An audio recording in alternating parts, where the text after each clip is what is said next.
Salut à tous, c'est le moment des grosses promesses. Dans cette localisée, on va creuser plus de 100 plus. Plus de ceci. Notez bien que c'est des élections législatives. Oui, ils sont là, c'est des lois, veillez sur les lois. Les députés ne font pas ça. Non. Parce que si un député a le pouvoir financier de pouvoir faire ça personnellement, oui. Mais c'est un peu mais projet réalisation de temps. Non, c'est pas ça. Donc, mesdames et messieurs, je vous présente la décortication complète de l'émission Club des Presses. Ils vont décrypter de long à large, comprendre ce qui est député, ses promesses de campagne, tout et tout. Merci de vous abonner si vous êtes nouveau ou nouvelle sur la chaîne. Alors, sans plus tarder, bon visionnage.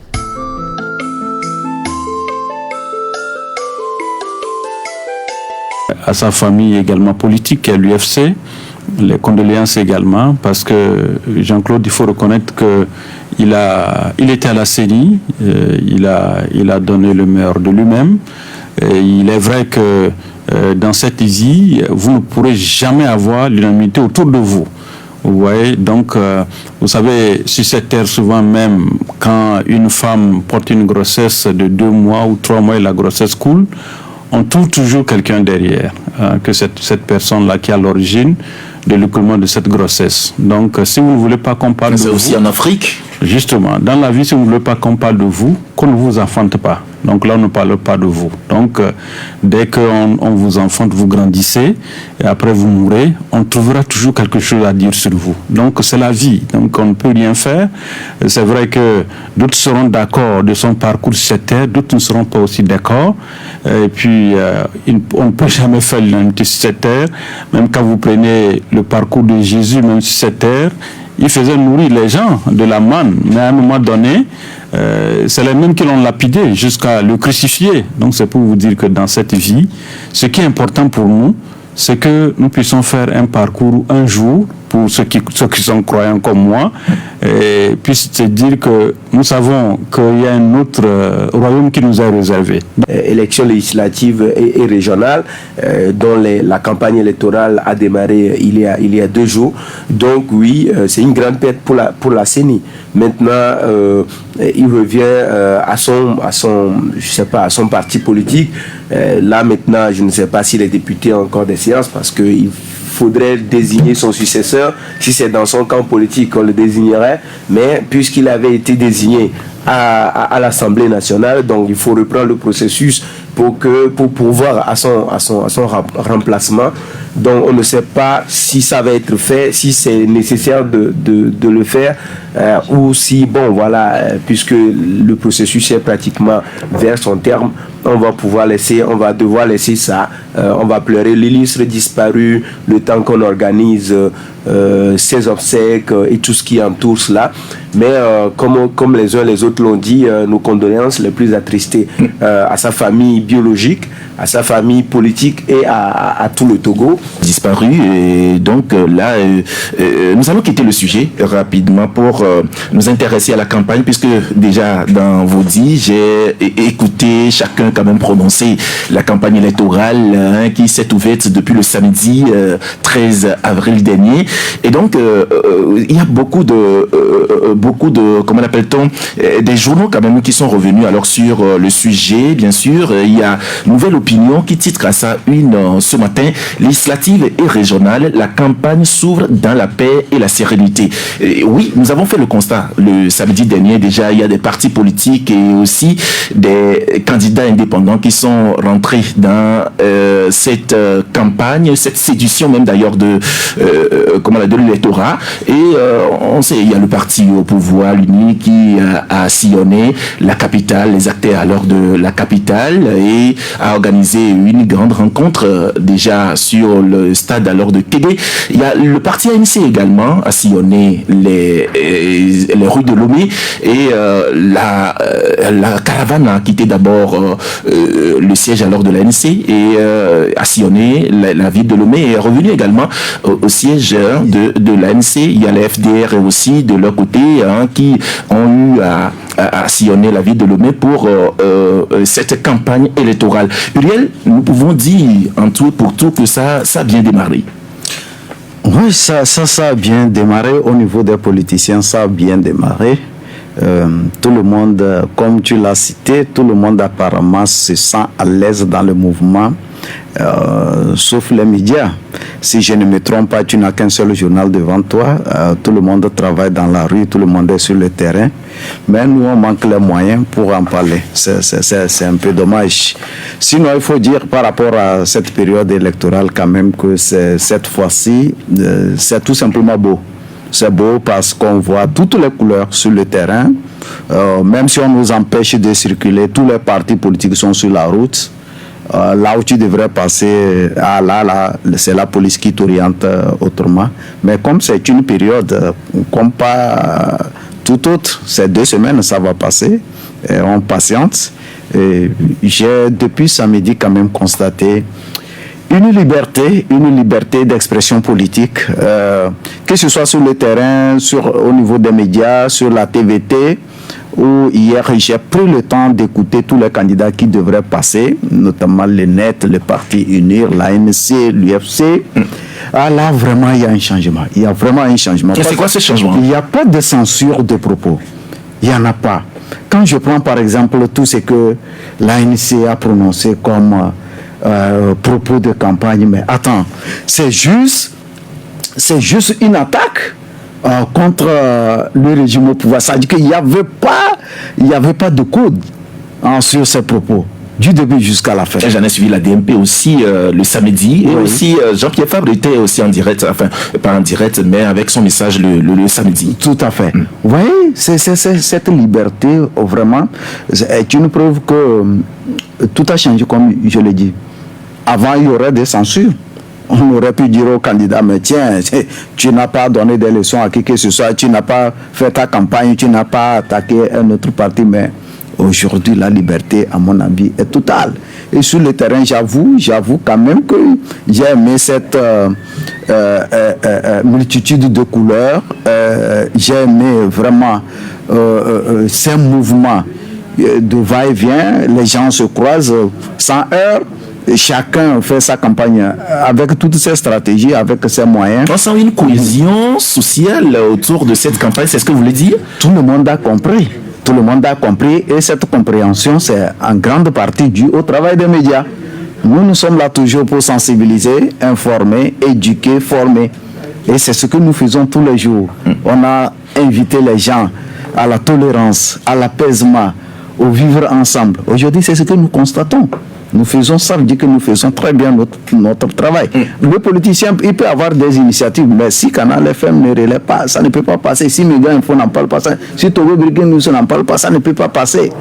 Aujourd'hui, il faut reconnaître quand même que les médias ont leur forte contribution dans la stabilité de la nation. D'accord. Jacques, est-ce que vous avez aussi l'impression qu'il y a cette liberté totale d'expression avec les candidats?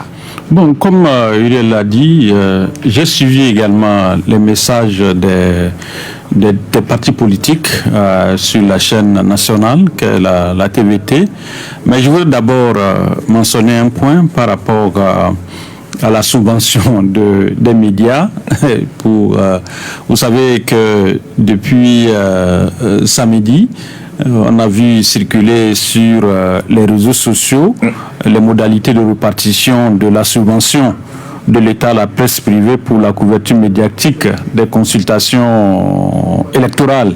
Si certains confrères ne sont pas encore au courant, c'est qu'il y a un fonds qui est mis à la disposition des médias pour cette couverture médiatique. C'est vrai que D'aucuns diront que c'est un peu tard parce que la campagne a déjà commencé. Et aussi, Jacques, puisque j'ai lu aussi ce communiqué qui a circulé, est-ce que les conditions ne sont pas justement, d'autres vous parleront également des conditions pour avoir accès à ces fonds. Je crois que, vous savez, on n'a pas vite effectivement enclenché les négociations avec le gouvernement, mais je crois que le gouvernement doit quand même assouplir un peu les modalités, les conditions pour avoir accès effectivement à ce fonds. Parce que là, déjà presque, nous sommes en train d'amorcer 4 jours de campagne déjà. S'il faut effectivement remplir ces conditions avant d'avoir accès à ce fonds, la campagne risque de se terminer. On n'aura même pas accès à ce fonds. Donc, précision à ce niveau, s'il vous plaît. Précision à ce niveau. Oui. Les fonds, même si vous remplissez les conditions, les critères d'éligibilité, même si vous remplissez les conditions, c'est un préfinancement. C'est après les élections que les médias seront financés. Bon, seront financés, ça dit que si tu remplis les conditions selon la répartition, tu auras accès à ceci. Sinon, les fonds tels que le document a été présenté, c'est même après les élections que ça sera réparti. Mais là, est-ce que c'est compréhensible? Non, c'est pourquoi il disais qu'il fallait... Au-delà des critères qui sont tellement durs, dire que si vous avez, il faut avoir au moins 3 employés avec des signatures de contrat et que les 3 employés aient la carte de presse. Mais c'est tellement coriace que je me demande s'il y aura un seul média, qui pourra répondre à ces critères pour en bénéficier. Oui, mais Jacques, là, avec cette précision, quand on nous dit que ce serait un préfinancement, d'abord, le média a besoin quand même de l'argent pour faire la campagne, enfin, pour couvrir la campagne. Mais si c'est un préfinancement, est-ce que c'est déjà ça vaut encore la peine? C'est pourquoi je disais tout à l'heure qu'il faut... vous voyez, on sait, c'est pas si c'est le gouvernement qui s'est pris un peu en retard dans la répartition ou bien la publication de ce communiqué, mais il revient maintenant aux responsables des associations de voir ce qu'il faut faire pour aider effectivement ces médias à avoir accès à ce fonds. Parce que quoi qu'on dise, vous savez, les médias font un travail extraordinaire et louable par rapport à cette campagne. Si les médias-là ne sont pas là pour relayer effectivement ces informations, les messages de ces candidats-là, je ne pense pas que les Togolais auront effectivement accès à ce genre d'informations. Donc, rapidement, si les responsables des associations peuvent se retrouver et voir comment toucher le ministre de la Communication pour voir un peu, qu'on puisse assouplir un peu les conditions d'accès à ce fonds, ça ferait effectivement du bien à ces médias. L'autre aspect, vous savez, c'est un peu dommage que on tende toujours la main vers l'État pour pouvoir avoir effectivement accès à des fonds. Je crois qu'il y a des sociétés dans ce pays également qui pouvaient quand même accompagner ces médias-là effectivement dans cette campagne. L'autre aspect également, les partis politiques également peuvent venir solliciter par exemple les temps d'antenne, solliciter les pages au niveau des journaux pour la publication de leurs messages et autres. Mais je crois que c'est la situation un peu précaire économique de notre pays qui fait que les gens n'ont pas souvent les moyens pour le faire. Mais je crois qu'il n'est pas encore tard pour mieux faire en sollicitant effectivement l'aide de l'État pour que, avec les responsables des associations, pour revoir effectivement ces conditions-là, pour permettre effectivement à ces médias-là d'avoir accès. Revenons sur effectivement la campagne, comme je le disais tout à l'heure, j'ai suivi aussi un peu les messages. Mon constat par rapport aux messages que j'ai suivis à la chaîne nationale qui est la TVT, c'est comme un réquisitoire contre le parti au pouvoir sur effectivement la Constitution, parce que moi je m'y attendais à suivre un peu le programme des partis, qu'est-ce qu'ils vont faire quand ils seront effectivement à l'hémicycle. Mais ce que j'ai constaté, la plupart des responsables de ces partis politiques que j'ai suivis, hormis peut-être l'UFC et Jeritama, parce que qui a fait un bilan, voilà, justement. Oui. Parce que celui de l'UFC, ça m'a un peu intéressé ce qu'il a dit, parce qu'il a dit que si eux ils vont à l'Assemblée nationale, ils feront tout pour voter un budget pour la chefferie traditionnelle et également les confessions religieuses qui sont enregistrées au niveau du ministère de l'administration territoriale. Il y aura également un fonds à la disposition de ces confessions-là. Mais j'ai souri, j'ai dit, mais ça, c'est une très bonne chose. Donc, il faudrait le mettre effectivement à l'actif de l'UFC si ça marchait. Donc, mais pour les autres, il faut reconnaître que je n'ai pas suivi, peut-être je peux me tromper, mais je n'ai pas tellement entendu un programme par rapport à Honnête et à l'UFC que j'ai suivi. Mais les autres partis, c'est vraiment un réquisitoire contre la Constitution. La nouvelle Constitution qui fait polémique actuellement. Et l'autre aspect, bon, d'aucuns diront que c'est de bonne guerre, mais je crois qu'il faudrait, comme Uriel l'a dit, le temps était un peu vraiment dur. On serait encore dans une autre époque. Je ne pense pas que ce message-là pourrait passer sur les antennes. Quand je suivais ça, j'étais étonné. Je dis, mais en tout cas, tout compte fait, c'est une campagne.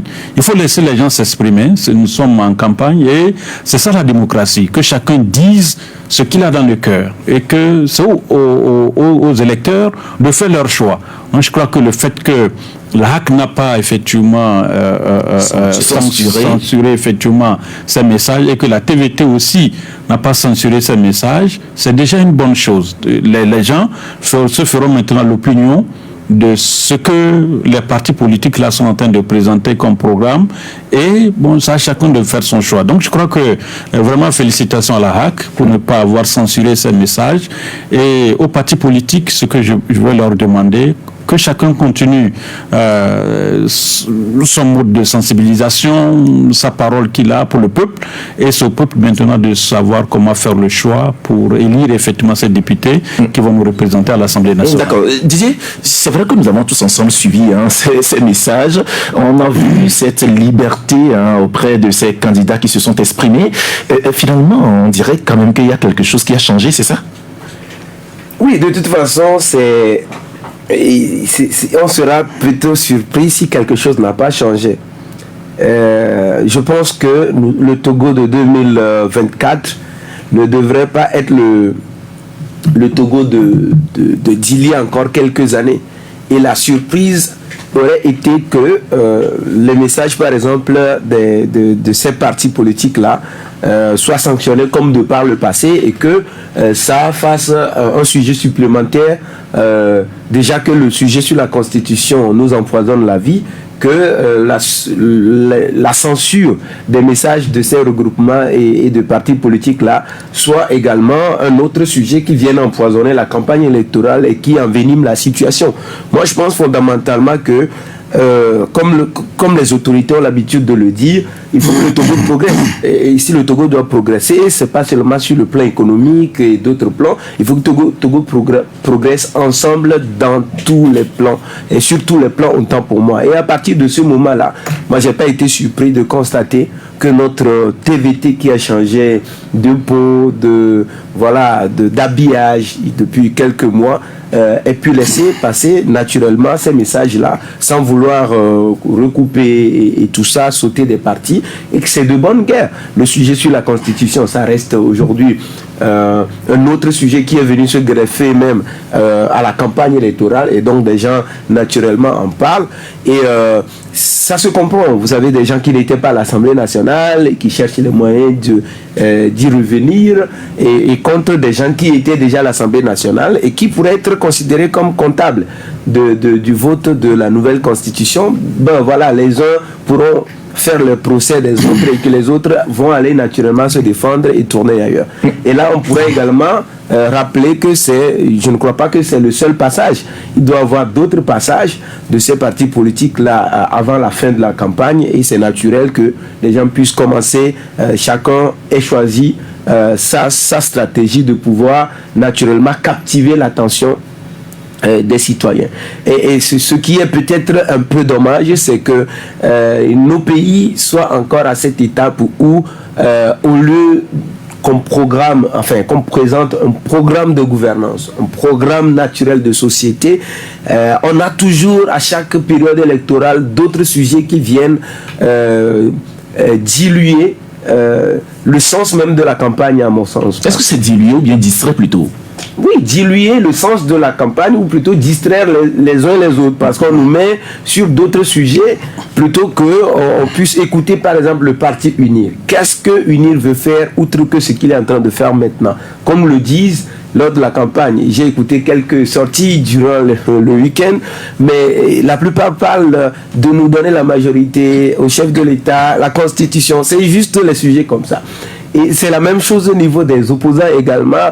Voter pour nous majoritairement, on va quoi la Constitution, on n'est que sur ce sujet. Pendant qu'il y a des trous sur nos routes secondaires, ça peut intéresser mon doyen Jacques ici. Et moi-même, j'ai emprunté plusieurs routes secondaires le week-end, je sais de quoi il s'agit. Pendant qu'il n'y a pas d'eau, c'est pas le député quand même qui bitume les voix. Oui, mais puisqu'on nous le dit, le député ne bitume pas les voix, mais le député donne sa légitimité à un gouvernement qui travaille.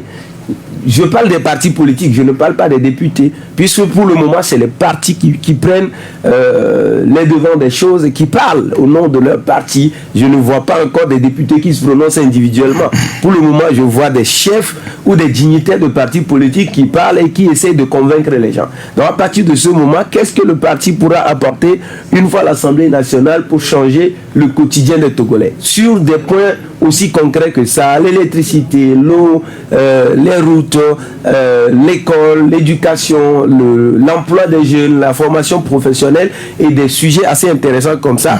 On est encore dans l'expectative et on attend de voir ce que les uns et les autres vont présenter. Mais comme je dis, on est qu'au début de la campagne, on a 2 semaines pour la campagne et pour le passage au niveau des médias publics et communautaires, on est encore au premier passage des uns et des autres. Ce n'est même pas, le premier tour n'est pas encore terminé. Donc on attend de voir qu'est-ce que les uns et les autres vont présenter à la fin comme programme et ça donnera peut-être les moyens aux Togolais qui ont la possibilité de voter parce qu'ils auront la carte d'électeur. Si tu permets, je dis un mot sur l'arrêté qui a été pris. C'est vrai que le doyen Jacques dit que les organisations devraient s'organiser pour aller négocier avec le ministère. Mais je pense que les choses auraient pu être faites d'une autre manière également. Parce que comme on a l'habitude de dire, quand vous faites des choses pour moi, sans moi, des fois, généralement, ça apparaît comme des choses contre moi. Parce qu'on l'a découvert sur les réseaux sociaux. Oui, naturellement, parce que quelqu'un me demandait même la nuit de samedi, moi je dis, je n'étais même pas au courant. Bon, moi, être au courant, c'est pas le sujet, mais les organisations qu'on a, qui travaillent souvent avec les autorités, le ministère, on aurait pu les consulter. Qu'est-ce que vous pensiez qu'on aurait pu faire? Et puis, on définit les choses ensemble. Mais bon, si les choses sont faites sans ces organisations-là, je pense que c'est au minimum assez dommage, mais il faut quand même peut-être que quand nous maintenant les organisations de presse on prenne le bâton de pèlerin pour aller voir l'autorité. Peut-être que l'autorité pourrait consentir quelques critères pour nous permettre véritablement de pouvoir bénéficier de D'accord. Uriel? Non, humblement, ce que moi je souhaiterais dans ces conditions. Vous savez, quand il s'agit d'un fonds à répartir, un fonds destiné à un type de société, un fonds destiné à un groupe de personnes, un fonds destiné surtout aux médias, c'est très délicat. On parle de 56 millions, si je ne me trompe pas, avec ces critères, si peut-être il faut tenir compte de tous les critères pour que quelqu'un soit un organe de presse ou une entreprise de presse soit éligible. S'il faut réunir toutes ces conditions, je pense que ça sera très difficile. Moi, humblement, ce que je proposerais, si un jour on m'associait vraiment à ce travail-là, il faut être quand même courageux de le dire. On pouvait confier ce travail-là à la commission de l'aide de l'État à la presse. À la commission de l'aide de l'État à la presse qui, depuis des années, même si les uns passent, les autres viennent, quand même, ils font un grand boulot. Je ne suis pas membre de cette commission, mais il faut un travail objectif. Ils font un travail objectif. Même si vous prenez par exemple, on dit pour la presse écrite, la presse en ligne, être régulier dans ses parutions durant les 12 précédents mois. Mais qui va fournir ces informations-là au ministère? Ce n'est rien d'autre que la commission de l'aide de l'État à la presse. C'est eux qui vont fournir ces informations-là. Pourquoi ne pas leur confier cette tâche-là facilement? Moi, je trouve que c'est plus facile que ça. Parce qu'un externe gérer les médias, je vous assure qu'à un moment donné, les deux ministères, ça, le ministère de la Communication et le ministère de l'économie et des finances, que je salue au passage pour avoir pris cette initiative en notre faveur, à un moment donné, ils risquent d'abandonner. Parce qu'ils ne vont pas trouver d'issue. Si on reste sur ce que nous avons lu dans ces décrets-là, je vous assure que ça ne va pas aboutir, à moins qu'ils aient décidé d'octroyer par fantaisie un accompagnement ou un autre à un organe ou à une entreprise de presse. Sinon, dans l'objectivité, les deux ministères ne pourront pas nous gérer. Ça sera très compliqué. Ceux qui nous connaissent le mieux, peut-être ils sont associés, nous ne savons pas, c'est la HAC, c'est la HAC, et c'est à partir de cette HAC-là qu'est constituée la commission de l'aide de l'État à la presse, qui quand même se bat. Je ne connais personne parmi eux, mais si les deux ministères peuvent voir autrement la chose, et comme les uns et les autres l'ont dit, peuvent revoir rapidement, parce que c'est un accompagnement. Un accompagnement, il faut que ça accompagne le bénéficiaire. La dernière fois, tu avais deux invités ici, je vous suivais au volant, mais c'était très intéressant quand j'ai écouté l'honorable Djeri Tama dire que lui, il avait bénéficié du financement des pré-campagnes. Il parlait de 72 millions. 72 millions. Et lui-même, il a vraiment estimé que c'était quelque chose de considérable qui l'a permis de faire ceci ou de cela.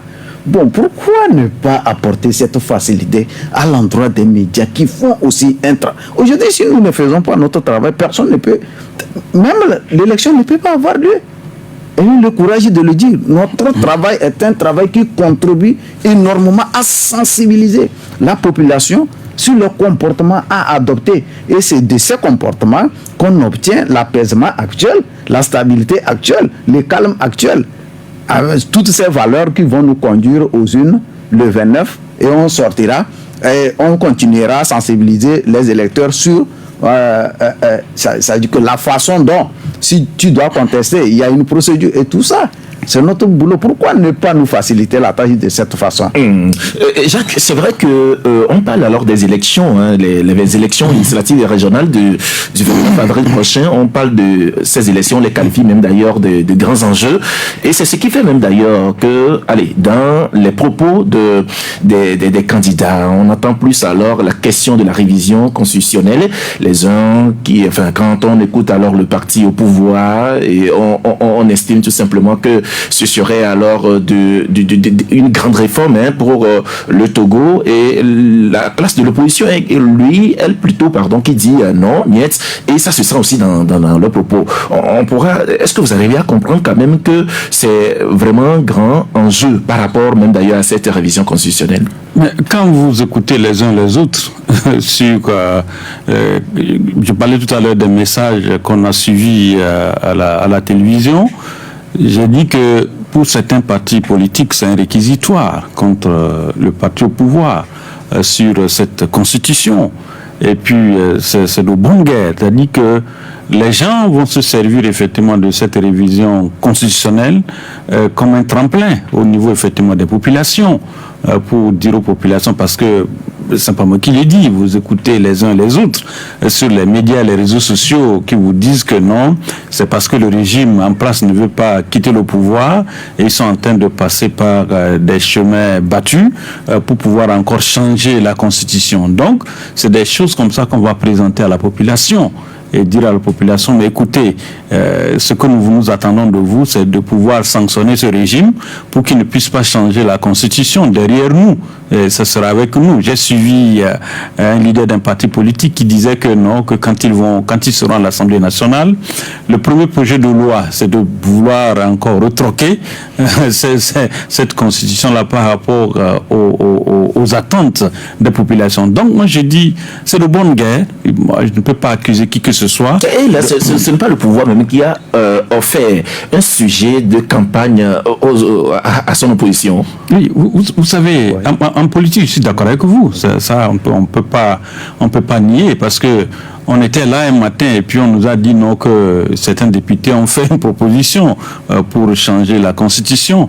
Ceux qui sont par exemple actuellement en train de battre campagne, je voulais parler de l'opposition, ils n'étaient pas à l'hémicycle avant que les députés là ne fassent effectivement cette proposition. Donc c'est pour vous dire que c'est le pouvoir même qui a tendu la brèche. Et finalement, comment faire maintenant pour que la barque dans laquelle les uns et les autres se sont embarqués ne puisse pas chavirer. Donc l'important aujourd'hui, pour acteurs politiques qu'ils sont, il faudrait aujourd'hui qu'ils puissent effectivement avoir cette latitude de dire ce qu'il faut faire aux populations. Mais je crois que, quoi qu'on dise, vous savez, Pascal, la survenue effectivement de ce changement de constitution, il faut reconnaître qu'on dit souvent qu'à malheur quelque chose est bon. Et c'est que cette constitution a permis à ce qu'au moins que ceux qui ne se parlaient pas hier ont commencé par se parler aujourd'hui. Nous avons eu même sur ce point Maître Apévon qui nous l'a dit, que c'est grâce à cette question de révision constitutionnelle qu'ils sont maintenant ensemble. Donc à malheur quelque chose est bon. Donc c'est pour vous dire que au moins cette constitution a permis aujourd'hui, il y a des couples même qui étaient séparés, qui sont revenus aujourd'hui. Ils sont ensemble. Vous voyez, ils n'ont pas besoin de passer devant le juge pour pouvoir effectivement revoir encore l'acte de mariage avant. Donc c'est pour vous dire que quelque chose... Vous savez, c'est vrai qu'il y a des choses qui nous arrivent sur cette terre, on ne comprend pas souvent, on se pose des questions, mais ça arrive. C'est après quand on s'assoit, tête reposée, on réfléchit, on se dit que... Mais attention, ça là, c'est peut-être que Dieu nous voulait nous amener dans cette condition par rapport à si. Je ne voulais pas parler de la Constitution pour que les gens me lapident après, mais ce que je dis, il faut reconnaître que quand même, cela a permis à ce que ceux qui ne se parlaient pas hier ont commencé quand même par se parler aujourd'hui. Il est vrai aujourd'hui également, Pascal, que ce qui se trame aujourd'hui par rapport à cette Constitution également va créer également les victimes. Les victimes dans quel sens? Vous savez, une élection présidentielle dans un pays, il faut reconnaître que c'est des ressources que ça fait également gagner aux populations. Et par exemple, nos frères, nos sœurs qui imprimaient des tricots de gauche à droite pour vendre pendant la période électorale, surtout présidentielle, ne vont plus le faire également. Et tenez-vous bien, il y a également certains candidats à la présidence qui allaient dans les pays voisins voir des chefs d'État pour dire « je suis candidat ». On ne sait jamais, on leur donnait de l'argent. Et certains faisaient également des prêts dans l'espoir que peut-être que quand ils vont voir tel chef d'État de le soutenir dans la campagne électorale, ils pourront également peut-être avec ça rembourser après. Mais tout ça là, il n'y a plus ça. Vous voyez que ça fait quand même des aigris. Et ce n'est pas anodin que lorsque vous allez à une campagne électorale et qu'à la fin, lorsque vous imprimez votre carte de visite, sur cette carte-là, vous mettez par exemple ancien candidat à l'élection présidentielle. Et ça fait quelque chose. Et ça fait quelque chose. Mais aujourd'hui, on ne va plus trouver ça. C'est également un manque également à gagner par rapport à cette situation. Disais, d'une manière ou d'une autre, est-ce que cette question de révision constitutionnelle ne fait pas du bien à l'opposition dans ce cas précis de campagne électorale? C'est là même que vous comprenez la dualité ou la duplicité même du jeu politique. Vous avez une opposition togolaise qui a été, on va dire, apprivoisée. J'utiliserai ce mot-là, apprivoisée depuis de toute façon les manifestations de 2017-2018 et surtout depuis leur boycott de l'élection 2018, une opposition qui a été complètement apprivoisée, qui n'a pas de voix. On a vu d'autres entités s'organiser autour de 2020. Bon, on a vu ce que ça a été, on ferme la parenthèse, on passe. Et puis on est là, et puis c'est difficile pour cette opposition-là de sortir la tête de l'eau. Les différentes entités de cette opposition-là qui se regardaient de loin, avec chacun ses raisons dans son camp. Des gens même avaient posé des conditions pour travailler avec d'autres. Vous en avez entendu beaucoup de choses. Et certains juraient même d'ailleurs de ne plus travailler avec d'autres. Ben voilà, on est dans chacun on est dans ces considérations-là jusqu'à ce que des députés à l'Assemblée nationale aient pu trouver l'ingénieuse idée entre griffes de permettre à cette opposition de rebondir. rebondir sur cette histoire de constitution, parce que chacun savait que ce sujet-là est hautement sensible et ça pourrait susciter d'autres choses dans le pays. Et on est finalement dans ce cas d'espèce où des gens qui ne pouvaient pas se parler hier, même au téléphone, ont pu se retrouver autour d'une table en conférence de presse pour parler de la Constitution, et aujourd'hui pourraient à la limite même avoir quelques alliances à divers endroits sur le pays. Donc du coup, c'est clair que peut-être que je dirais que le parti unirait est assez fatigué d'être seul partout.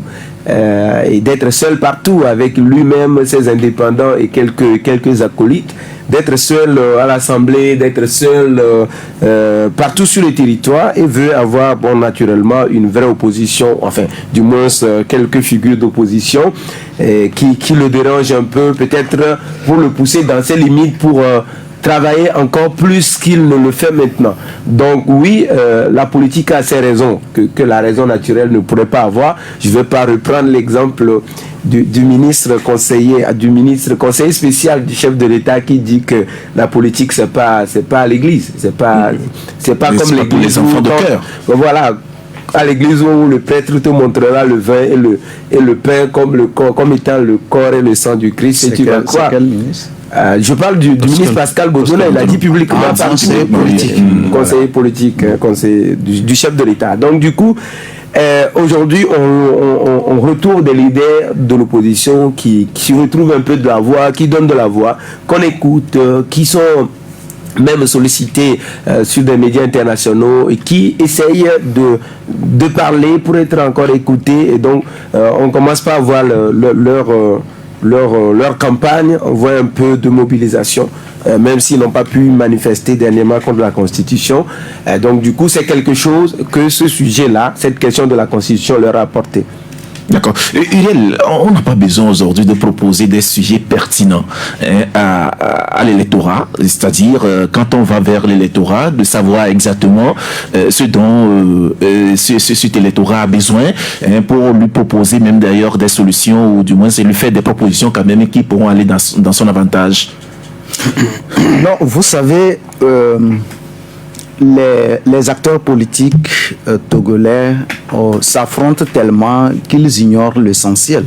Ils s'affrontent chaque jour, à chaque minute, entre eux, et cela les amène à ignorer ce dont nous, on a besoin. Sinon, quand ils viennent vers nous, c'est très simple. Tout à l'heure, si on te dit, Pascal, si on te désignait comme tête de liste d'ici pour tel parti, qu'est-ce que tu vas... Non, sous l'instinct même, tu vas commencer par dire, je vais parler de l'agriculture, je vais parler de la santé, je vais parler de l'éducation, je vais parler de tel. Tu n'as même pas besoin de réfléchir pour le dire. Mais les gens s'affrontent à chaque instant qui n'ont même plus dans leur tête qu'est-ce qui est utile pour l'électorat. C'est ça le souci. C'est ça. Aujourd'hui, je ne sais pas si les Togolais s'en rendent compte. Et quand on parle de campagne électorale, est-ce que le Togolais peut poser clairement la question aux différents candidats qui passent? Définissez-nous clairement votre projet de société. Qu'est-ce que vous entendez faire? Bon, les gens nous diront que ce n'est pas les députés qui font, qu'ils légifèrent la loi, qu'ils contrôlent l'action du gouvernement. Chacun, c'est ça qui m'étonne. Sur le terrain aujourd'hui, vous allez les trouver avec un langage. Une fois élu, c'est les deux mots qui vont vous prononcer. Lorsque tu l'interpelles pour lui dire honorable, ici là ça ne va pas. Non, est-ce que tu connais le rôle du député?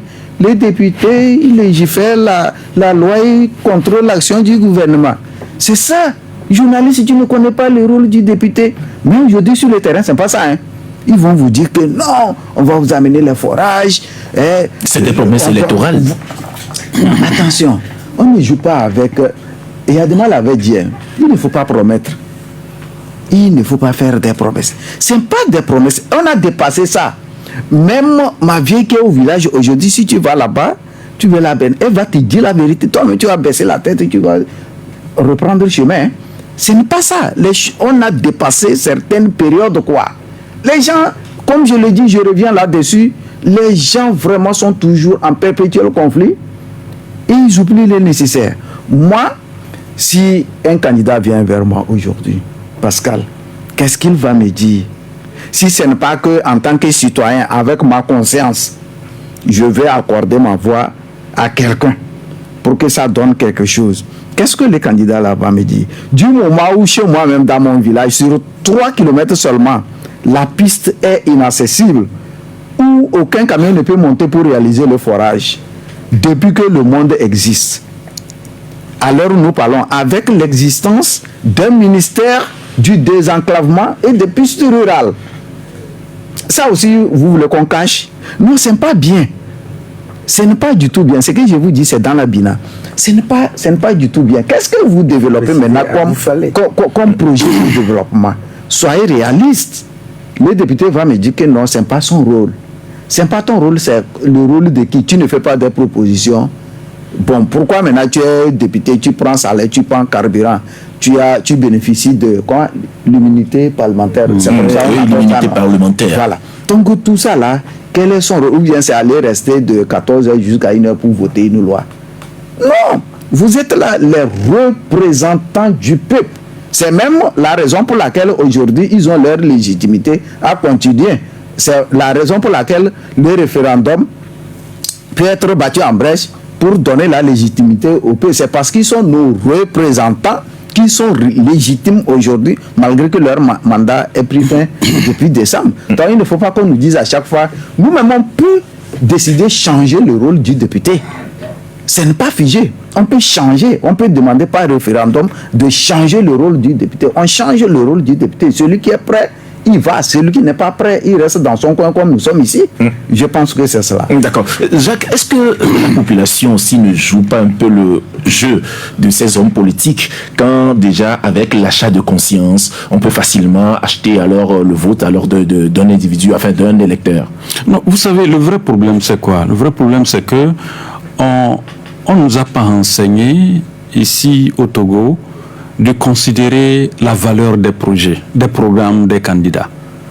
C'est-à-dire que vous allez voir dans les votes ce qui se passe. Par exemple, Uriel de Jacques, là, c'est le rôle de qui de nous enseigner cela? Non, mais c'est ce que j'ai dit. C'est-à-dire qu'on ne nous a pas enseigné, et les politiciens et également nos intellectuels. Parce qu'aujourd'hui, qu'est-ce qui se passe? C'est-à-dire que si je viens vers l'électorat, même sans projet, comme c'est mon frère, je vote pour lui. Vous comprenez? Parce qu'il faut que le frère vienne peut-être avec un t-shirt, une casquette, un parapluie, et on vote pour le frère. Après ça, c'est fini. Bon, qu'est-ce qui se passe à la fin? Les parapluies, on les utilise pour aller au marché. Ça s'arrête là. Vous comprenez? Donc, la continuité, il n'y a plus. Donc, alors que si on avait, par exemple, enseigné à nos populations la valeur d'un projet au cours d'une élection, je vous dis que nos compatriotes vont les évaluer et vont les sanctionner lorsque, par exemple, quelqu'un vient, il dit, écoutez, d'ici 2 ans, je vous promets de vous donner peut-être 5 forages ou 10 forages. Et quand ces 5 ans finissent, il revient vers vous, c'est la population, par exemple, de faire effectivement l'évaluation. Sur les 5 forages ou 10 forages que tu nous as promis, même un seul forage, tu ne l'as pas réalisé. Tu reviens encore pour demander nos suffrages. Mais qu'est-ce qui se passe? Certains seront parmi encore ces populations pour dire, mais écoutez, c'est notre cousin, c'est notre cousine, c'est notre frère. Mais écoutez, il faut qu'on se supporte. Et c'est comme ça, c'est dans ça que nous sommes. Vous voyez, du moment où on n'a pas effectivement cette... je ne sais pas quel mot je vais utiliser, c'est-à-dire que on n'a pas ce génie de pouvoir analyser effectivement les projets, les programmes des gens.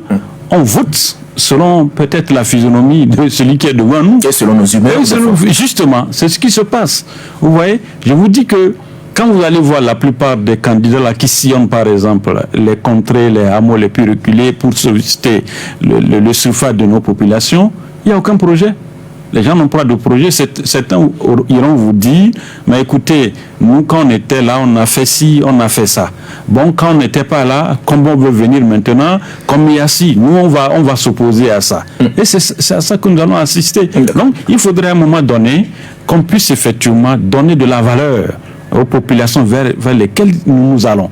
Et on parle de l'eau. on parle de l'électricité, on parle effectivement de l'emploi, comme les uns les autres l'ont si bien dit. Les gens vous diront que non, nous en tant que députés, ce n'est pas notre rôle. C'est le rôle par exemple au président, c'est le rôle par exemple à ceux qui nous gouvernent. Mais ça peut changer l'histoire lorsque vous allez par exemple à l'Assemblée nationale. Si les projets que ces ministres-là viennent vous présenter, après on évalue effectivement ces projets, on se dit par exemple que à Kara, on va peut-être dédoublonner par exemple la voie de Lomé Kara. Et on ne le fait pas en tant que député, mais il faut poser la question pourquoi cela n'a pas été fait. Vous voyez, donc il ne faut pas seulement s'arrêter pour dire que non, ce n'est pas le rôle. C'est ça même le contrôle de l'action. Voilà, il faut contrôler, parce que si ça ne se fait pas, mais c'est à vous de dire non, mais écoutez, vous avez dit ça, mais vous ne l'avez pas fait. Mais il faut demander effectivement les comptes à ces ministres-là. Donc je crois qu'il faudrait aujourd'hui, moi je le dis, aujourd'hui, quand vous voyez un peu la plupart des Togolais, ils sont matures. Hein. Les Togolais maîtrisent même des sujets que vous pensez vous maîtriser, mais ils maîtrisent ces sujets-là plus que vous. Donc personne n'est dupe encore dans ce Togo-là. Surtout avec les réseaux sociaux que nous avons, le monde est dehors aujourd'hui. Le monde n'est plus dans l'antichambre, mais le monde est au salon. Moi, je crois qu'il faudrait aujourd'hui que lorsque les gens vont vers, par exemple, ces populations, il faut leur parler du concret. C'est important. Alors, Didier, comment faire pour développer surtout ce que moi j'appelle la conscience citoyenne, hein, de telle enseigne que déjà quand on vient chez vous, un politique qui vient chez vous avec peut-être 2000 francs ou avec un sac de riz, cette personne ne peut pas acheter votre conscience. Bon, d'abord tout part de la volonté du citoyen. Il faut d'abord que le citoyen soit lui-même conscient de la situation qu'il est en train de vivre et de décider de ne pas continuer à vivre dans cette situation. C'est vrai qu'on dit ventre affamé n'a point d'oreille, mais si nous continuons de dire ça, politiquement rien ne changera et il peut arriver que nos conditions de vie aussi ne changent pas. Parce que moi je crois fondamentalement que si vous voulez obtenir un mieux-être, ça doit être au prix d'un ou de quelques sacrifices. S'il faut aujourd'hui sacrifier un sac de riz de 5 kilos ou de 10 kilos et 2000 francs pour que demain vous ayez un sac de riz de 50 kilos facilement vous-même, je crois que c'est mieux de le sacrifier aujourd'hui. Je pense que, vous savez, nos pays ont pris beaucoup de retard sur la formation citoyenne et civique. On n'a pas pris assez de temps pour former nos citoyens, ou peut-être que le budget pour ça, pour un tel ministère n'est pas un budget conséquent. Mais si nous voulons un autre type de Togolais demain, ça va dépendre de ce que nous enseignons aux jeunes Togolais aujourd'hui. Si nous disons, même ce que on a cru dans la nouvelle constitution, ils disent moralisation de la vie publique et tout ça, comment est-ce qu'on pourrait parvenir avec des députés et des ministres qui font preuve de morale si on leur enseigne pas quand ils étaient au cours primaire, qu'il y ait des approfondissements au lycée peut-être et à l'université, pour que après quand ils auront à occuper des fonctions de haute responsabilité dans l'État, qu'ils fassent preuve de responsabilité ou de morale. Si on ne leur enseigne pas, ben, chacun fera selon qu'il pense que c'est bien pour lui et pour le pays. Et des gens seront beaucoup plus en train de chercher des intérêts personnels et vont oublier les intérêts du pays. Le problème que nous avons, pas seulement au Togo, mais généralement en Afrique, c'est que nous avons des citoyens qui ne sont pas assez patriotes. Si des gens ne réfléchissent pas leur pays, ils réfléchissent eux. Si des gens continuent de réfléchir, eux, ils vont dire, ben moi, je vais préférer prendre le sac de riz plus le 2000 francs, je vais manger, bon, peut-être je vais aller voter autre chose dans l'isoloir, mais après, tu auras pris, tu auras mangé, on a vu tes images avec le t-shirt de tel, on va te comptabiliser dedans demain. Et donc, il faut que nous continuions de sensibiliser les uns les autres, de sensibiliser nos populations et que les populations eux-mêmes prennent des fois le courage de pouvoir dire, je refuse telle chose parce que je veux que les choses aillent dans tel sens. Si c'est l'opposition qui vient et qui dit des choses qui ne vous conviennent pas et que vous pensez que en les suivant, vous allez en erreur par rapport à l'intérêt général du pays, vous refusez carrément. Si c'est le pouvoir qui vous propose des choses, vous pensez qu'en prenant ça, vous faites du tort à votre pays, que le pays que vous voulez laisser aux citoyens d'après vous, vous faites du tort à ce pays-là. Vous laissez tomber. Le problème, je le répète encore une fois, nous avons aujourd'hui des citoyens qui ne sont pas assez patriotes et qui ne réfléchissent pas pour leurs enfants et leurs petits-enfants. Si je pense à mes enfants et à mes petits-enfants les actes que je pose aujourd'hui. Même en période de campagne électorale, si des gens m'apportent du riz et tout ça, si je prends le riz, je vais manger peut-être aujourd'hui. Que mangeront mes enfants demain? Que mangeront mes petits-enfants les autres années à venir? C'est en ce thème qu'il faut réfléchir pour savoir choisir les candidats les mieux placés pour nous défendre à l'Assemblée nationale. Si tu permets, je vais rapidement. Au-delà des députés, on en parle moins, mais nous avons les élections régionales aussi. Tout à fait. Les conseillers régionaux ont beaucoup de responsabilités, surtout avec, par exemple, les maires qui font quelques efforts ici. Si nous avons les conseillers régionaux, Uriel pourra les interpeller facilement pour les 3 km de route qui devraient donner chez lui à Bouffali ou à Kpalougou là-bas, pour qu'on puisse venir mettre du forage chez lui là-bas pour que les populations de Kpalougou puissent avoir de l'eau potable. Donc c'est dans ce sens-là qu'il faut également voter pour les conseillers régionaux, voter des gens qui peuvent apporter quelque chose pour le développement de nos milieux. D'accord, merci beaucoup Didier, merci cher confrère, puisqu'il est déjà midi. Nous allons maintenant écouter aussi nos éditeurs, puisqu'ils ont beaucoup de choses à nous dire. Ils nous ont écouté pratiquement pendant 1 heure de temps. Nous allons leur donner aussi la parole de s'exprimer sur les sujets débattus ici au Club de la Presse. Nous sommes restés dans la question lors de la campagne électorale. Et pour cette campagne électorale, je vous informe que Radio Canal FM dispose de temps d'antenne pour vous, candidats à ces élections. Vous pouvez venir alors à Canal FM, bien sûr, pour s'exprimer sur cette campagne électorale, alors dans nos émissions, nos différentes émissions. Et l'émission Club de la Presse est là pour vous. Vous pouvez nous contacter au 91 56 63 63 91 56 63 63. Nous avons un temps bien défini alors pour vous au Club de la Presse, et également chez ma collègue Dadidé. Vous avez également un temps d'antenne bien conséquent là pour s'exprimer et convaincre surtout votre électorat. C'est très important. Contactez-nous au 91 56 63 63 91 56 63 63. Alors, nous allons faire un clin d'œil à nos annonceurs. Allô, bonjour. Bonjour, monsieur Garo. Oui, comment ça va? Ça va, et chez vous? Oui, ça va très bien. D'accord, allez-y. Oui, bon, moi, je voulais une explication au plateau. Par exemple, si je suis le président honoré, disons, au président et honorifique, disons, 6 ans renouvelables, est-ce qu'il peut encore devenir président des conseils pour mourir au pouvoir? Ça, c'est ma question. S'il n'y a pas ça, donc on peut voter. Mais si je peux devenir président des conseils, là, c'est un piège. Merci, bonne journée. D'accord, bonne journée, monsieur Garo. 22 21 33 114. Allô? Allô, bonjour. Allô? 22 21 33 114. Allô? 22 21 33 114 91 36 63 75. Allô? Allô? Oui, bonjour. Allô? Bonjour. Papa Sodine. Oui. Comment vous allez? Ça va. D'accord. Vous? Oui, ça va aussi. Allez-y. La question que moi je voulais poser aux journalistes qui est là-bas, qui parle que les gens parlaient de la constitution à la télé. Mais ils leur refusent de faire de meeting pour expliquer ça aux gens. Donc ils seront obligés que c'est leur moment d'expliquer ça aux gens.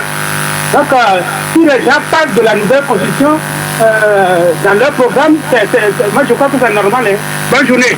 Allez, bonne journée, Papa Sodinet. 22 21 33 114 91 36 63 75. Allô? Allô? Oui, bonjour. Bonjour.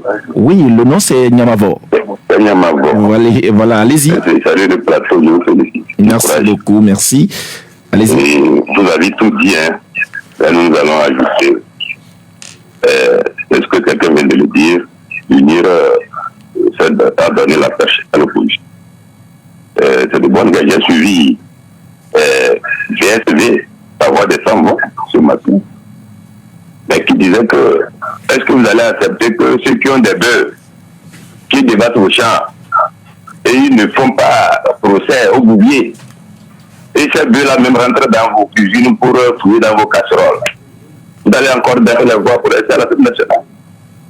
Au-delà, avec la nouvelle constitution, mais les gens qui nous disaient que nous, les anciens, c'est pas ça de unir, on a tout pour quitter. Mais les gens disent que moi, je suis de unir, mais par rapport à cette constitution-là, je ne suis pas d'accord. je vous dis, ils savent pourquoi ils n'ont pas touché le peuple à la base, ils sont allés toucher les chefs, qu'eux-mêmes, ils tentent de donner les décrets, même au chef quartier, comme le dit Jean-Pierre Fabre. Ils savent quel chef ils doivent contacter pour... c'est les chefs qui vont les élire, donc le peuple les attend. Du courage à l'opposition, il faut féliciter l'opposition. Quelqu'un l'a dit, c'est pendant cette campagne-là que l'opposition a pu sortir ce qu'il a dans des boyaux. Sinon, en dehors de ça, c'est la répression. Merci. Merci beaucoup, Niamavo. 22 21 33 114 91 36 63 75. Allô? 22 21 33 114 91 36 63 75. Les deux numéros sur lesquels vous pouvez vous exprimer au Club de la Presse aujourd'hui. Allô? Allô? Oui, bonjour. Bonjour. Votre nom, s'il vous plaît? Yessouvi Alain de Codomé. Yessouvi Alain de Codomé. Allez-y. J'aimerais tout d'abord présenter mes condoléances à la famille Romao. Par la suite, demander aux candidats de l'opposition de battre très fort pour que cette fois-ci, on a la majorité à l'Assemblée. Merci. D'accord, merci beaucoup Alain. 22 21 33 114. Allô, madame ici? Bonjour. Bonjour. Voilà. Je veux dire que dit notre C92. La C92 nous dit qu'on sera tous heureux au Togo. Au Togo, immensément riche pour très peu d'habitants. On aura des allocations nobles, on aura les partis politiques seront financés grassement parce que le pays regorge de biens, beaucoup de biens quoi. Le pays est riche et que on aura des écoles, des marchés, des hôpitaux climatisés, on paiera rien, la sécurité sociale pour tous. C'est-à-dire, bref, on sera heureux. C'est ce que dit la C92. Non. Et puis on va alterner tous les 5 ans, comme ça tous les Togolais pourront présider au développement à ce pays. Même les cultivateurs, tout le monde peut gouverner ce pays. Et à quoi on assiste en ce moment? Les gens ont braqué la République depuis 60 ans. Et vous êtes là, donner des leçons aux politiques, tout ça là. Moi, je vous dis de créer vos partis politiques. Créer vos partis là. Pour qu'on ait la paix. Madame Messi. Oui. Vous avez commencé par nous écouter depuis quelle heure déjà? Est-ce que je sais même? C'est-à-dire, moi, je suis fatigué de tous ces débats. Mais je veux dire aussi que, comme on nous a assassiné la démocratie depuis 93, à 63, les gens n'ont qu'à voter contre ceux qui ont assassiné notre démocratie depuis, qui l'ont braqué depuis là. Vous votez contre eux, même les partis satellites, même pas un seul vote. D'accord, merci. Pour ramener la démocratie. Ok, merci beaucoup, madame. Ici, 22 21 33 114 91 36 63 75. Les deux numéros sur lesquels vous pouvez vous exprimer aujourd'hui au Club de la Presse. Allô? Allô, bonjour. Bonjour, comment vous allez? Ça va, votre nom? C'est Eric. Eric, allez-y. C'est Eric de Pougan. Oui, Eric de Pougan, c'est ça. Oui, pour cette campagne, je pense que l'opposition ne doit pas s'unir. Puisque ici, dans les lacs, je veux le savoir. Donc, je demanderai à l'opposition. Nous avons des difficultés à vous écouter, Eric. Je dis, oui. Je demande à l'opposition d'être ferme au cours de cette campagne et lors des élections. D'accord. Merci beaucoup, Eric. 22 21 33 114 91 36 63 75. Allô? Oui, allô? Bonjour. Bonjour, Canal FM, comment vous allez? Ça va, par la grâce de Dieu. Votre nom, c'est? C'est Maké depuis Amadahome. Maké depuis Amadahome. Allez-y. Ben, au fait, je pense que le parti au pouvoir a facilité la tâche à l'opposition et au peuple togolais. Parce qu'ils ont espéré le bon moment pour pouvoir participer à leur changement de constitution. Je pense que l'opposition n'a pas que de choses à faire que d'expliquer la chose, le bien fondé de ce changement-là à la population, ce qu'ils ont comme idée derrière. Ça ça nous suffit largement pour battre le parti au pouvoir avec tous les moyens d'État qu'ils utilisent. Et par là, aujourd'hui, matin, j'ai écouté Maïmouna sur la radio, Madame Maïmouna, qui dit que bon, les infrastructures, les œuvres partent en leur faveur. Bon, je me dis si ces gens-là sont conscients quand même. Qu'est-ce qui part en leur faveur? Quelle infrastructure? Quand il pleut à Lomé, on n'a pas de rue. On n'a pas de finit plus et les rues sont impraticables. Et ils sont là toujours à cause de leur intérêt avec des mensonges des autorités qui mentent. Ils sont fatigués. D'accord, Maké, merci beaucoup. Ils sont fatigués. Oui, Maké, ok, merci. Ils sont fatigués, s'il vous plaît. 22 21 33 114 91 36 63 75. Vos propos, il est très important quand même que vous soyez très courtois. C'est très important. Allô? Bonjour. Bonjour, comment vous allez? Ça va, c'est M. Mauto dans l'appareil. Oui, M. Mauto, allez-y. Oui, je voulais dire, oui. Par rapport à l'achat de la population, là, vous ne voyez pas que vous voulez d'être un peu complice. Par exemple, encore nous sommes complices. Vous revenez d'en parler. Il a dit que chez lui, il a besoin de 3 semaines de lui seulement. Là. Mais chaque fois là-bas, c'est lui qui gagne là-bas. Pourquoi est-ce qu'il a une fois fait un article pour dénoncer cela? Merci, bonne émission.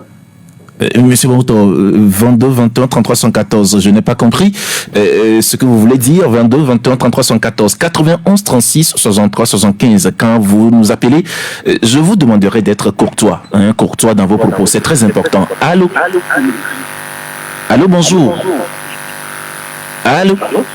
Allô? Oui, bonjour. Bonjour. Oui, comment vous allez? Je vais bien. Votre nom? Mon nom c'est Célie. Célie.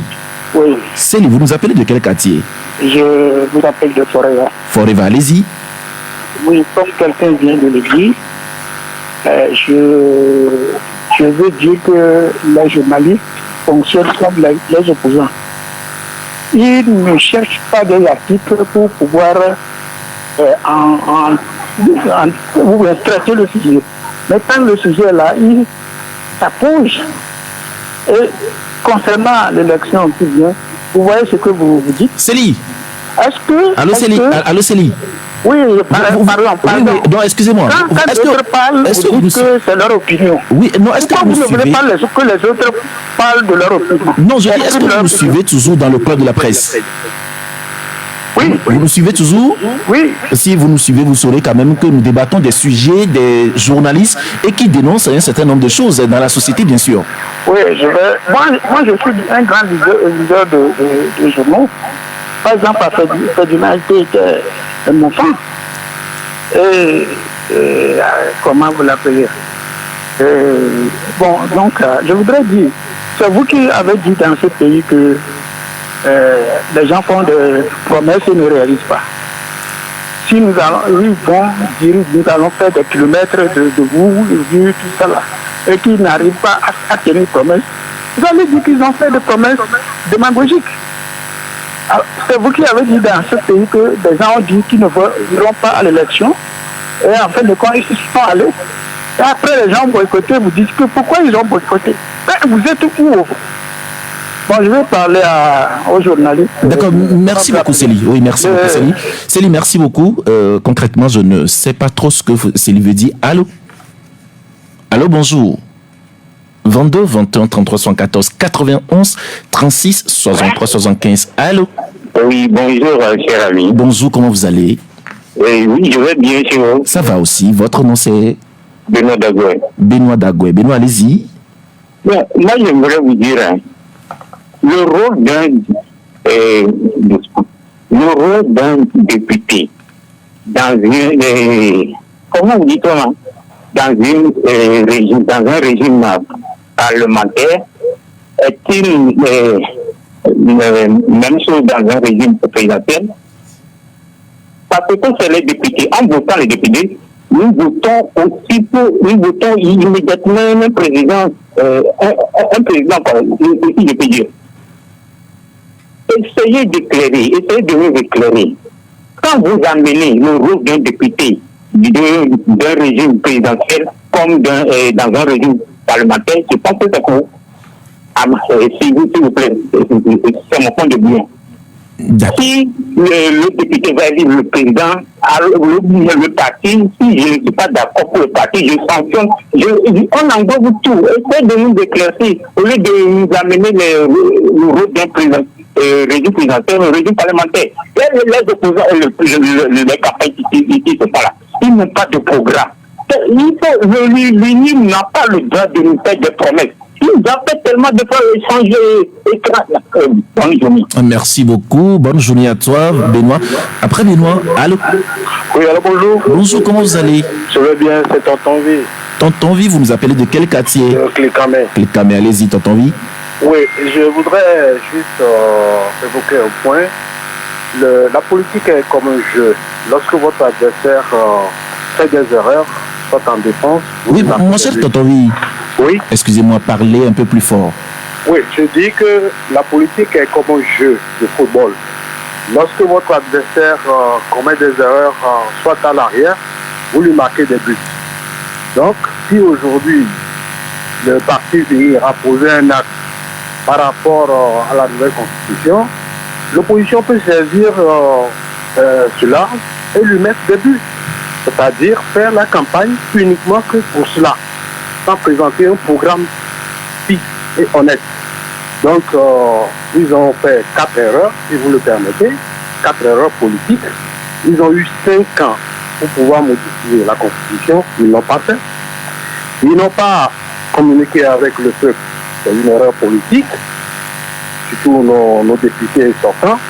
Et en plus de cela, lorsqu'ils ont posé l'acte, c'est maintenant qu'ils reviennent parler au peuple pour dire, bon voilà, et on trie encore des séries de populations qui sont les chefs traditionnels et les groupes organisés.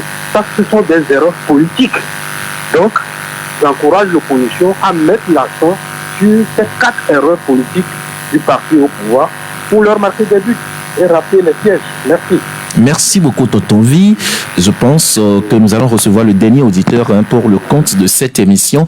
22 21 33 114 91 36 63 75. Allô?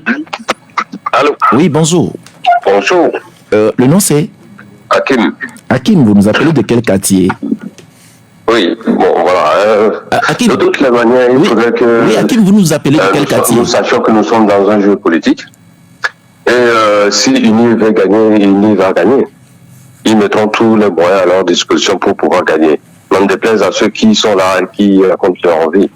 UNI toujours, UNI pour toujours, voilà. D'accord, Hakim. Merci. Je pense que Hakim, c'est le dernier auditeur où nous allons recevoir... Michel, vous nous permettez alors de recevoir un dernier cette fois-ci. Allô? Allô, bonjour. Bonjour, comment vous allez? Ça va? D'accord, votre nom c'est? C'est Waris. Waris, depuis Azan. Waris, allez-y. Oui, vous avez parlé de le rôle d'un député. Je pense que tout le monde le sait que le député a 2 rôles. Faut-il la loi et contrôler l'action gouvernementale. Mais moi, je pense que si le député peut aller loin plus que ça, il a l'amour de son pays et il est bien organisé. Nous avons vu l'honorable Keritama qui s'est lancé dans les actions de développement. On a installé les lampadaires, octroyé les prêts pour les femmes, aux femmes et tout, et d'autres choses. Donc, je pense que nous ne devons pas arrêter le débat uniquement sur le rôle d'un député. Le député peut tout faire pour aller au-delà. Je pense qu'il y aura d'autres sujets semblables à ça pour qu'on puisse refaire ce débat. D'accord. Puisqu'il n'y a pas le temps. Merci beaucoup, Waris. Je pense que Waris est déjà le dernier auditeur pour le compte, enfin, l'auditeur qui a appelé pour le compte de cette émission. Nous revenons en plateau pour faire un tour de table et réagir rapidement. Disiez? Oui, moi je voulais réagir sur les préoccupations de deux auditeurs. Le premier, il y a quelqu'un qui a demandé est-ce que le rôle de député dans un régime parlementaire est différent de celui de député dans un régime présidentiel. Je dirais, rien ne change. Absolument rien ne change en ce qui concerne le rôle du député. Le député, il vote la loi et il contrôle l'action gouvernementale. Ça s'arrêtera là. Après, il y a de petits rôles subsidiaires, on va dire, qui est voté pour choisir des membres des institutions, comme par exemple le président du conseil. C'est pas même les députés qui vont choisir, c'est le parti qui va choisir pour les informer. Après, ils vont peut-être contribuer au vote pour la présidence de la République en ce qui concerne le régime parlementaire. Mais dans un régime tel que nous vivons actuellement, le député c'est le même rôle, rien ne change. Il y a M. Gallo qui a demandé est-ce que dans un régime parlementaire, on peut avoir été président de la République et redevenir président du Conseil. Si, rien ne l'empêche. Le test tel qu'il est écrit et tel qu'il a été voté à l'Assemblée nationale avant que la relecture ne soit demandée, n'empêche personne qui a une fois été président de la République de redevenir président du Conseil des ministres. Il le redeviendra facilement si tant est qu'il le veut, que son parti politique le propose en tant que tel. Donc à partir de ce moment-là, il n'y a rien qui empêche quelqu'un dans le test, sauf que le test dit que les institutions se mettent en place progressivement et qu'on doit choisir d'abord le président du Conseil et après le président de la République sera élu par l'Assemblée et le Sénat réunis au Congrès. Donc du coup, aujourd'hui, c'est ça. Il n'y a pas d'empêchement pour qui que ce soit. Si M. Gado est déjà, je présume qu'il a plus de 40 ans, et s'il a un parti politique et que son parti gagne les élections législatives, il peut devenir président du Conseil. Si M. Gado a déjà été président du Togo par hasard. D'accord. Jacques? Non, je crois que sur la campagne qui se déroule actuellement, comme on le disait tout à l'heure, le passage, je crois que certains n'ont pas bien compris, sûrement peut-être notre pensée sur le passage des candidats au niveau de la télévision nationale. Nous sommes dit que c'est un constat que c'est un réquisitoire contre la Constitution. C'est de bonne guerre. C'est-à-dire que c'est une campagne que les partis politiques sont en train de faire sur ces plateaux par rapport à ce qui se passe. Et on a parlé également des projets. Je crois que c'est Didier qui disait que comme c'est le début, sûrement que les projets vont suivre après. Je crois que nous ne sommes pas là ici pour condamner un parti par rapport à un autre parti. Nous allons à une élection, que le meilleur gagne par rapport à cette élection. Et ce qui est sûr, nous n'aurons plus encore à l'Assemblée nationale le 29 prochain un seul parti encore qui au niveau de cette Assemblée. Nous aurons également d'autres partis qui feront partie de cette Assemblée nationale. Et c'est une bonne chose. Moi, c'est ma prière pour... C'est le jeu démocratique. Oui, c'est une bonne chose qu'on puisse avoir également d'autres partis politiques à l'hémicycle que nous aurons le 29 prochain à l'Assemblée nationale, qui va servir un tremplin démocratique pour notre pays, où on aura également un débat national autour effectivement des questions liées effectivement au développement de notre pays et liées également à notre bien-être dans notre pays. Donc, je crois que ce serait une très bonne chose. D'accord. Uriel? Non, par rapport aux éditeurs, chacun est libre de dire ce qu'il veut, mais qu'une dame ne nous demande pas à chaque fois de créer, à nous les journalistes, de créer nos partis politiques et de dire ce que nous voulons. Nous faisons notre travail. Moi, j'attendais même que cette dame ait un parti politique pour que je puisse l'accompagner, mais malheureusement, je n'ai pas vu son nom quelque part, ou bien bon, elle a son nom, mais je ne sais pas que c'est elle. Sinon, c'est intéressant quand même les interventions des uns des autres. Il y a un auditeur qui m'a interpellé disant je pense qu'il m'a mal compris, il nous a mal compris. Ce n'est pas seulement l'écrit dans un journal qui dénonce, le fait même de dire sur les antennes radio qu'il y a ceci qui ne va pas, qu'il y a ceci, c'est déjà un acte de dénonciation. Il veut avoir ça dans un organe de presse avant de se rassurer. Non, c'est le fait qu'on le dise ici, c'est déjà actant. Donc qu'il prenne son mal en patience, on dira davantage. Pascal, vous savez, moi je serais très heureux à l'hémicycle là de voir quelqu'un comme Kokoroko en face de Adjamabo, Johnson, comme quelqu'un comme Fabre. Les deux sont tous les candidats, donc les trois, les candidats. Vous voyez, ça serait vraiment du joli, quoi. Ça serait vraiment ça va bien animer le débat. À Pevon et les autres, je crois que ça serait vraiment très beau. Voilà. Donc je crois qu'il faudrait aujourd'hui que les uns et les autres puissent travailler. Voilà, rapidement, Jacques, je reçois la note de fin d'émission avec vous. Voilà, je voulais vraiment donner 9 sur 10 à la Caisse nationale de sécurité sociale qui a mis déjà à la disposition de certains leur carte AMU, non? AMU, voilà, assurance maladie. Félicitations à la Caisse. D'accord, merci Jacques. Oui, Uriel? Une note, j'attire l'attention tout simplement du ministre en charge de l'urbanisme. À défaut, le maire d'Agonivé 2, on a plusieurs fois parlé, mais ça n'a pas encore changé parce que les gens envahissent les rues de l'Egbasito. Ça veut dire que les gens construisent sur les routes. D'accord. Et le maire ne dit rien. Aujourd'hui, on ne sait pas ce que ça va devenir. Votre note de fin d'émission? Moi, je n'ai pas de note, sinon demander aux autorités de continuer à travailler, à faire l'effort pour permettre aux populations d'avoir accès notamment à l'électricité. C'est vrai qu'on en a parlé dernièrement au Conseil des ministres, mais la demande se veut toujours forte dans les environs de Lomé. D'accord, merci beaucoup Didier, merci d'être passé dans cette émission. Jacques, merci à toi, merci Uriel d'être passé dans cette émission. Je rappelle cette information que les candidats, les différents candidats aux élections législatives et régionales peuvent venir à Radio-Canal FM pour des émissions, et des temps d'antenne sont offerts à ces candidats, et vous pouvez nous contacter au 91 56 63 63. Je rappelle 91 56 63 63. Merci à vous tous qui nous avez suivis.